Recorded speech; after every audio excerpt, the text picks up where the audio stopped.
Hello friends, how are you? Welcome to English learning class. 6 वटा approaches लिएर उपस्थित भएको छु आजको यो भिडियोमा र इंग्लिश कसरी सिक्ने त्यसको बारेमा हामीले विशेष गरेर चर्चा गर्ने छौं यो भिडियोमा। थम्बनेल त यहाँहरुले देखि नै सक्नु भएको छ। मैले थम्बनेलमा लेखेको छु इंग्लिश सिक्न पागल बन्नु पर्छ। यदि यो प्रश्नको जवाफ मैले दिन चाहे भने म भन्छु यस, we should be mad to learn English. अंग्रेजी सिक्नको लागि हामी पागल बन्नु नै पर्छ हामीले। यहाँ चाहिँ म एउटा कुरा भन्न चाहन्छु, पागलको अर्थ यो होइन कि फोहोरी लुगा लगाएर फोहोर बनेर फोहोर खाएर जथाभावी हिडेर जथाभावी बोलेर पागल बन्नु, त्यो पागल पक्कै पनि होइन मेरो भनाइको अर्थ। पागल भनेको अर्थ के हो भन्दाखेरि हामीले अंग्रेजी भाषामा आफ्नो ब्रेनलाई कन्सन्ट्रेट गर्नुपर्ने हुन्छ, त्यसमा लीन हुनुपर्ने हुन्छ, सारा इन्ट्रेस्ट त्यसमा राख्नुपर्ने हुन्छ। तपाईले इंग्लिश बोल्दाखेरि तपाईले आनन्द प्राप्त गर्न सक्नुपर्छ। दैट इज कॉल्ड पागल। मैले त्यसलाई चाहिँ पागलको यहाँ चाहिँ संकेत गरेको छु। इंग्लिश सिक्नको लागि पागल हुनुपर्छ। यसको अर्थ के हो भने इंग्लिश सिक्नको लागि हामी त्यसमा लीन हुनुपर्छ, त्यसमा हाम्रो इन्ट्रेस्ट हुनुपर्छ, त्यसमा हामीले आनन्द प्राप्त गर्न सक्नुपर्छ। कतिजना साथीहरुले इंग्लिश बोल्दाखेरि बोल्नुभन्दा पहिले उहाँले यता हेर्नुहुन्छ, उता हेर्नुहुन्छ, तलमाथि कोही छ कि मेरो दायाँ बायाँ, मैले इंग्लिश बोल्दाखेरि कसैले हाँस्नुहुन्छ कि, मैले इंग्लिश बोल्दाखेरि कसैले खिसी गर्नुहुन्छ कि, त्यो कुरा सोच्नुहुन्छ। त्यसकारणले गर्दाखेरि इंग्लिश बोल्न गाह्रो भइरहेको हुन्छ। त्यसकारणले गर्दाखेरि हामीले लजालु फिल गर्नु हुँदैन, लाज मान्नु हुँदैन, पागल नै हुनुपर्छ। यदि हामी पागल भयो भने इंग्लिश सिक्ने क्रममा पक्कै पनि त्यहाँ चाहिँ हामी लजालु हुँदैनौँ, हामीले लाज लाग्दैन। र लाज नमानिकन तपाईले इंग्लिश बोल्नु भयो भने आज तपाई सिक्दै हुनुहुन्छ, भोलि तपाई सिकिसक्नुहुन्छ र त्यति बेला चाहिँ तपाईलाई लाज लाग्दैन पक्कै पनि। त्यसकारणले गर्दाखेरि लजालु बन्नु भएन। तल माथि दायाँ बायाँ को छ त, बोल्दाखेरि मेरो बेइज्जती हुन्छ कि अरूले खिसी गर्छ कि भन्ने कुराहरू सोच्नु हुँदैन। विथ फुल कन्फिडेन्स, सम्पूर्ण विश्वासको साथ तपाईले चाहिँ इंग्लिश बोल्नु पर्ने हुन्छ यदि तपाई सिक्ने क्रममा हुनुहुन्छ भने। That is called survival English. जति तपाईलाई थाहा छ र प्रत्येक दिन तपाईले प्र्याक्टिस गर्दै जानुहुन्छ, सिक्दै जानुहुन्छ हैन, जति तपाईलाई थाहा छ that is called survival English. त सर्भाइभल इंग्लिशमा हामी भएको बेलामा चाहिँ अझ पनि the more you practice the more you learn. जति तपाईले अभ्यास गर्नुहुन्छ त्यति तपाईले अंग्रेजी सिक्दै जानुहुन्छ, अगाडि बढ्दै जानुहुन्छ। त्यसकारणले गर्दाखेरि यो कुरामा ख्याल गर्नुपर्ने हुन्छ। पागल त बन्नुपर्छ, तर चाहिँ अर्को प्रकारको पागल होइन। अंग्रेजी सिक्नको लागि अंग्रेजीमा लीन हुनु, एकाग्र हुनु, माइन्डलाई कन्ट्रोल गर्नु, कन्सन्ट्रेट गर्नु इंग्लिश वर्ड्सहरुमा, इंग्लिश फ्रेजेसहरुमा, इंग्लिश सेन्टेन्सेसहरुमा। त्यस्तै गरेर म एउटा यहाँ प्रश्न राख्न सक्छु, अंग्रेजी सिक्नको लागि कति समय लाग्छ त? तपाईले युट्युबमा विभिन्न प्रकारको भिडियोहरु हेर्नुहुन्छ। 1 दिनमा इंग्लिश सिक्नुस्, 3 दिनमा इंग्लिश सिक्नुस्, 5 दिनमा इंग्लिश सिक्नुस्, सबै वाहियात भिडियोहरु हो। यो हुनै सक्दैन। अब यहाँ चाहिँ प्रश्न आउँछ त वास्तवमा इंग्लिश सिक्न कति टाइम लाग्छ त भन्दाखेरि, यदि तपाईले कुनै इंग्लिश टिचरलाई सोध्नुहुन्छ भने, अंग्रेजी पढाउने टिचरलाई सोध्नुहुन्छ भने, ल्याङ्ग्वेज टिचरलाई सोध्नुहुन्छ भने कसैले पनि त्यसको जवाफ दिनुहुन्न। र वास्तवमा इंग्लिश सिक्नको लागि कति समय लाग्छ त्यो जवाफ तपाईकोमा छ, तपाईसँग छ। त्यो तपाईले डिसाइड गर्न सक्नुहुन्छ। यदि तपाईले चाहनुहुन्छ भने तपाईले छोटो समयमा इंग्लिश सिक्न सक्नुहुन्छ। यदि तपाईले लेजी गर्नुभयो भने, लेजीनेस तपाईमा छ भने पक्कै पनि इंग्लिश सिक्न टाइम लाग्छ, धेरै टाइम लाग्छ। तर एप्रोक्सिमेटली इंग्लिश सिक्नको लागि 6 महिनादेखि लिएर 9 महिना भित्रमा तपाईले सिक्न सक्नुहुन्छ। यदि तपाईले प्रत्येक दिन चाहिँ 2 घण्टा प्र्याक्टिस गर्नुहुन्छ भने पक्कै पनि सिक्न सक्नुहुन्छ। सर्भाइभल इंग्लिशमा हुनुहुन्छ, जति तपाईलाई थाहा छ त्यति तपाईले बोल्नुस् र यसलाई चाहिँ डेभलप गर्दै जानुपर्छ, इम्प्रुभ गर्दै जानुपर्छ र तपाईले फ्लुएन्ट इंग्लिश बोल्न सक्नुहुन्छ। अब लागौं साथीहरु 6 वटा एप्रोचेजतिर। कुन 6 वटा एप्रोचेजहरु हुन् जसबाट तपाईले इंग्लिश फ्लुएन्ट सिक्न सक्नुहुन्छ? पहिलो रहेको छ इंग्लिश इन्भाइरोमेन्ट। तपाईले इंग्लिश इन्भाइरोमेन्टमा बस्नु पर्ने हुन्छ। जस्तै कि क्लासरुममा तपाई बस्नु भएको छ भने सबैजना साथीहरुले इंग्लिशमा कुराकानी गर्नुहुन्छ भने that is called English environment. तपाईको फ्यामिलीमा सबैजनाले इंग्लिश बोल्नुहुन्छ भने that is called English environment. हामीले इंग्लिश इन्भाइरोमेन्टमा बस्नु पर्ने हुन्छ र तपाई इंग्लिश इन्भाइरोमेन्टमा बस्नुहुन्छ भने तपाईको ब्रेनमा इंग्लिश वर्ड आउँछ, इंग्लिश फ्रेजेस आउँछ, इंग्लिश सेन्टेन्सेस अटोमेटिकली ओरिजिन भएर आउँछ। त्यहाँ उत्पन्न भएर आउँछ र यसरी तपाईले इंग्लिश सजिलैसँग बोल्न सक्नुहुन्छ। त्यसकारणले गर्दाखेरि हामीले इंग्लिश इन्भाइरोमेन्टमा बस्नुपर्ने हुन्छ। तपाईले इंग्लिश इन्भाइरोमेन्टमा बस्नुभयो भने इंग्लिश छिटो सिक्नुहुन्छ, नेपाली इन्भाइरोमेन्टमा बस्नुहुन्छ भने नेपाली छिटो बोल्न सक्नुहुन्छ। त्यसकारणले हामीले इन्भाइरोमेन्ट खोज्नुपर्ने हुन्छ, इन्भाइरोमेन्ट क्रिएट गर्नुपर्ने हुन्छ इंग्लिशको, र त्यसमा हामी विलीन हुनुपर्ने हुन्छ, त्यसमा हामी पागल हुनुपर्ने हुन्छ, म्याड हुनुपर्ने हुन्छ इंग्लिश सिक्नको लागि। त्यस्तै न दोस्रो रहेको छ ग्रामर। के अंग्रेजी बोल्नको लागि ग्रामर चाहिन्छ त?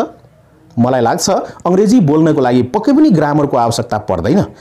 एउटा कुरा हो, तपाईले लेख्न चाहनुहुन्छ भने शुद्ध लेख्नको लागि, करेक्टली राइटिङको लागि चाहिँ तपाईले ग्रामरका रुल्स एन्ड रेगुलेसनहरू सिक्नुपर्ने हुन्छ, तर बोल्नको लागि चाहिँ पक्कै पनि ग्रामरको रुल्स एन्ड रेगुलेसन सिकिराख्नु पर्दैन। यसको लागि म एउटा उदाहरण दिन चाहन्छु, यो कुरा प्रुफ गर्न चाहन्छु। म दुईटा परिवारको यहाँ चाहिँ म इक्जाम्पल दिन चाहन्छु, राम र श्याम। ओके, राम र श्याम दुईटा परिवार छन् यहाँ, रामको परिवार र श्यामको परिवार।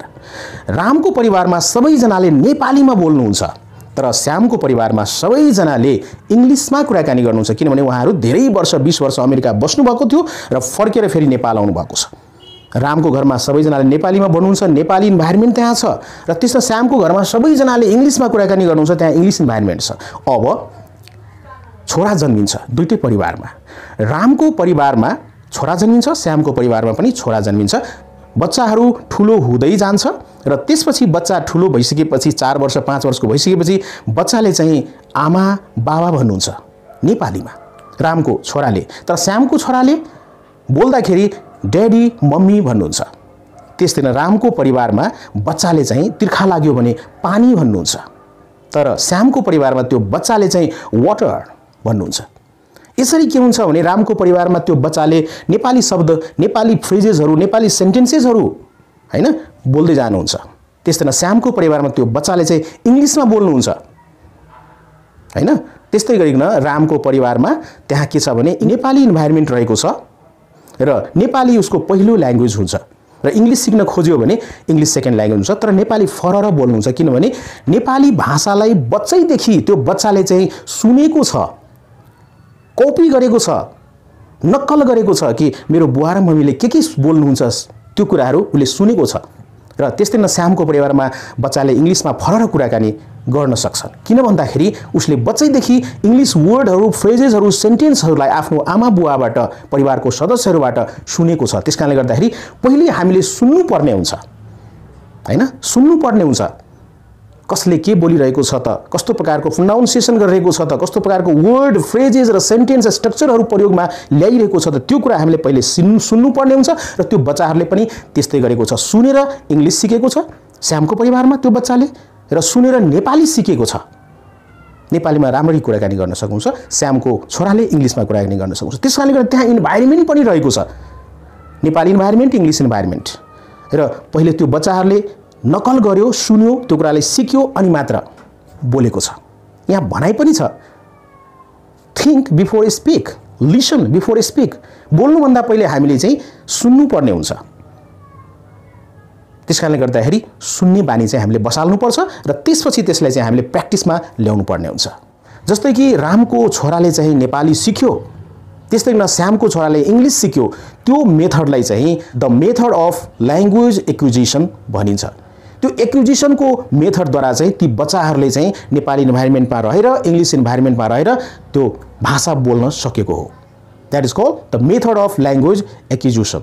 वास्तवमा लेख्नको लागि ग्रामरको आवश्यकता पर्छ, तर बोल्नको लागि कुनै ग्रामरको आवश्यकता पर्दैन। अटोमेटिकली तपाईले अभ्यासद्वारा ग्रामेटिकली बोल्न सक्नुहुन्छ। त्यस्तै न तेस्रोमा रहेको छ प्रोनाउन्सिएसन, उच्चारण।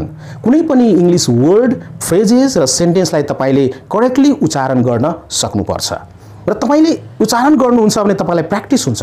किन भन्दाखेरि हाम्रो जिब्रोले कुनै पनि वर्डलाई एकचोटी प्रोनाउन्स गर्दाखेरि अलि समस्या होला, दोस्रो पल्ट प्रोनाउन्स गर्दाखेरि अलि सजिलो हुन जान्छ, तेस्रो पल्ट प्रोनाउन्स गर्दाखेरि झनै सजिलो हुन जान्छ। त्यसकारणले इंग्लिश वर्ड, फ्रेजेस र सेन्टेन्सहरूलाई हामीले प्रोनाउन्स गर्नुपर्ने हुन्छ, बोल्नुपर्ने हुन्छ। एउटा राम्रो तरिका रहेको छ, जस्तै कि तपाईले रिड लाउडली, तपाईले पत्रिका पढ्नुहुन्छ भने तपाईले लाउडली रिड गर्नुस्, किनभने रिड गर्दाखेरि के हुन्छ भने हाम्रो जिब्रोले त्यो वर्डको प्रोनाउन्सिएसन क्याप्चर गर्छ र प्र्याक्टिस हुन जान्छ, र दोस्रो पल्ट तेस्रो पल्ट भन्नको लागि एकदमै सहज हुन जान्छ, सरल हुन जान्छ। त्यस्तै गर्न चौथोमा रहेको छ collection of words and phrases. हामीले भोकाबुलरी पनि बढाउनु पर्ने हुन्छ। विभिन्न प्रकारको वर्ड्सहरू, फ्रेजेसहरू, हामीले एक्सप्रेसन्सहरू, स्मल एक्सप्रेसन्सहरू, स्मल स्पिचेसहरू सिक्नु पर्ने हुन्छ। त्यसको लागि तपाईले एउटा डायरी लिनुस् र प्रत्येक दिन तपाईले 10 देखि 15 वटा जतिवटा भ्याउनुहुन्छ त्यतिवटा वर्ड्सहरू, फ्रेजेसहरू विथ नेपाली मिनिङ तपाईले लेख्न सक्नुहुन्छ र यसरी तपाईले आफ्नो भोकाबुलरी पनि बढाउन सक्नुहुन्छ। जब तपाईले भोकाबुलरी बढाउनुहुन्छ भने, वर्ड स्टक बढाउनुहुन्छ भने इंग्लिश बोल्ने बेलामा त्यो वर्ड्सहरूले तपाईलाई सपोर्ट गर्नेछ, सहयोग पुग्नेछ। त्यस्तै न पाँचौंमा रहेको छ सेन्टेन्स फर्मेसन। तपाईले अब सेन्टेन्सहरू बनाउन थाल्नुपर्ने हुन्छ। सेन्टेन्सहरू बोल्नु होला। यसको लागि म के भन्न चाहन्छु भने जस्तै कि तपाईले चाहिँ कुनै डायरी राख्नु भएको छ भने त्यो डायरीमा तपाईले प्रत्येक दिन लेख्नुस् हिजो के गर्नुभयो, आज के गर्छु र भोलि तपाईले के गर्नु हुनेछ त्यसको बारेमा तपाईले केही सेन्टेन्सेसहरू 10 वटा सेन्टेन्सेसहरू डेली प्र्याक्टिस गर्ने गर्नुस्, लेख्ने गर्नुस् र लेख्दाखेरि त्यसबाट पनि हामीलाई फाइदा हुन्छ स्पिकिङमा र बोल्ने पनि गर्नुस्। त यसै उभ्नुस् हैन, ऐनाको अगाडि उभ्नुस् अथवा तपाई त्यतिकै उभ्न सक्नुहुन्छ। कोठामा मैले भनेको छु वी शुड बी म्याड, पागल जस्तै तपाईले चाहिँ एक्लै बरबराउन सक्नुहुन्छ, एक्लै बोल्न सक्नुहुन्छ, एक्लै प्र्याक्टिस गर्न सक्नुहुन्छ। जस्तै कि तपाईले चाहिँ हिजो के गर्नुभयो त, what did you do yesterday? I got up at 5 o'clock early in the morning. 5 बजे सबेरे उठे। After that, I went to toilet. म बाथरूम गए। त्यसपछि after that, I brushed my teeth. मैले आफ्नो दाँत माझे। After that, at 8 o'clock, I had my breakfast. मैले नास्ता लिए। I read newspapers. I watched some English videos on television. At 10 o'clock, I had my food. 10 बजे खाना खाएँ। After that, I went to market. म बजार गएँ। I bought a special thing for me. I bought a camera in the market. मार्केटमा camera किने। I came back. I came back home. घर फर्केर आएँ। यसरी तपाईले धेरै भन्दा धेरै सेन्टेन्सेसहरू बोल्न सक्नुहुन्छ र प्र्याक्टिस गर्न सक्नुहुन्छ र तपाईले बिस्तारै बिस्तारै फ्लुएन्ट इंग्लिश बोल्न सक्नुहुन्छ। त्यस्तै न छैठौं रहेको छ जोइन अ डिस्कसन। अब तपाईले डिस्कस गर्न सक्नु पर्यो, त्यो कुराको बारेमा बोल्न सक्नु पर्यो, कुनै पनि विषयवस्तुको बारेमा तपाईले बोल्न सक्नु पर्यो। त्यसको लागि तपाईले अनलाइन कम्युनिटीहरू देख्न सक्नुहुन्छ इन्टरनेटमा। त्यहाँ गएर अनलाइन कम्युनिटीमा तपाईले पार्टिसिपेट गर्नुस् र अरू साथीसँग इंग्लिशमा कुराकानी गर्नुस्। त्यस्तै न तपाई आफ्नो परिवारको सदस्यहरूसँग इंग्लिशमा कुराकानी गर्नुस्। Talking to your family members. यदि उहाँहरूले इंग्लिशमा कुराकानी गर्नुहुन्छ भने इंग्लिशमा कुराकानी गर्नुस्। त्यस्तै न जोइन अ ग्रुप। कुनै ग्रुप छ भने त्यो ग्रुपमा जोइन गर्नुस्। तपाईले आफ्नो साथीसँग पनि कुराकानी गर्न सक्नुहुन्छ र टपिक लिनुस् र त्यो टपिकमा तपाईले चाहिँ केही तर्कहरू दिनुस्, राम्रो पक्ष नराम्रो पक्ष तपाईले भन्नुस्, तपाईको साथीले पनि भन्नुहुन्छ र यसरी तपाईले चाहिँ आफ्नो इंग्लिश लर्निङ डेभलपमेन्टलाई अगाडि बढाउन सक्नुहुन्छ र तपाईले सरल ढंगले इंग्लिशलाई बोल्न सक्नुहुन्छ भन्दै आजको यो भिडियोबाट म बिदा लिन चाहन्छु। टेक केयर, गुड बाई, जय Nepal, have a nice day.